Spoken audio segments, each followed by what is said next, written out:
Matthew Stafford was sacked 6 times and threw a back-breaking pick 6 in the fourth quarter as the Rams fell to San Francisco 24-9 on Monday Night Football up in Northern California. Good evening. I'm James the Faithful Angelino Sports with a rapid recap of Rams football. If you enjoy the content that we give, don't forget to subscribe to the channel. We do talk about the Rams here. Deebo Samuel did take a short pass from Jimmy Garoppolo and stampeded through LA's defense for a 57-yard touchdown for the Niners. But make no mistake, this was all about the 49ers defense, which we'll get to in a little bit more depth in just a half second. The Niners evened their record at 2-2, just like LA, just like every team in the NFC West. All 4 are tied at 2-2. It was abundantly clear that San Francisco went into the game with 2 goals: to try to limit Cooper Kupp and to put as much pressure on Matthew Stafford as possible. They definitely accomplished the latter. They have a 4-man front. They try not to blitz. They are one of the few teams that can place extraordinary pressure on opposing quarterbacks without having to blitz. They took advantage of it.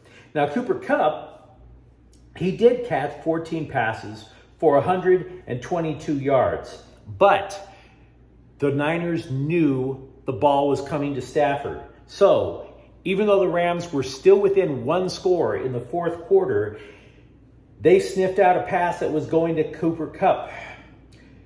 Talanoa Hufanga, who played for USC, by the way, stepped in front of Kupp on a wide receiver screen, which is one of the Rams' most common plays, took it to the house for 52 yards for what turned out to put the game away for good. The Rams have lost 7 consecutive regular season games to San Francisco.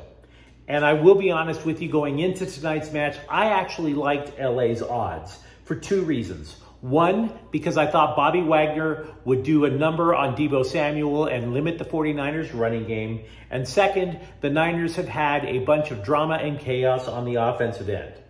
Now, to his credit, Wagner did in fact come to play. He led the Rams with 10 tackles. And in addition to that, provided a devastating hit on some moron who ran on the field. Wagner wasn't the problem.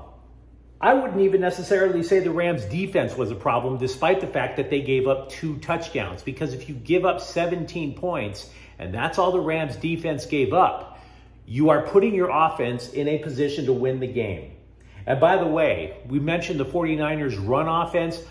Wagner and company limited them to just 88 yards. No, in my opinion, the problem is the Rams' offense is all about how to get the ball to Cooper Kupp. It's become predictable. Sean McVay's not stupid. He knows this too. If you look across the Rams' offense, aside from Tyler Higbee, the tight end, what other options do the Rams currently have? We were going into the year with a premise that Allen Robinson was going to be a game-changing second receiver. That's been nothing but a mirage for all 4 games of the season so far. On Monday night, he only had 2 catches for 7 yards. They didn't even run the ball for that matter. The Rams only had 57 rushing yards. This is the first time that the Rams have not scored a touchdown since December 7th, 2020 versus Seattle, just so you know. The Rams did get into the red zone 3 times and came away with 3 field goals. What does that mean to me? It basically means that the defense knows blanket Kupp, the Rams can't run the ball in. I believe that that was San Francisco's game plan all along. I think that this game is a case study as how the ongoing courtship that has been going on between the Rams and Odell Beckham Jr., it's not just something that you see on TMZ. It has to be legit.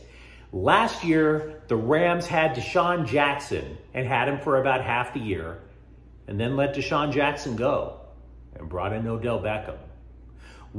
I'm not making a prediction because I'm not in the front office, but would it be surprising to see the Rams cut Robinson loose or cut another receiver loose, all with the idea of bringing Odell Beckham Jr. back and seeing if they could recreate what they had last year?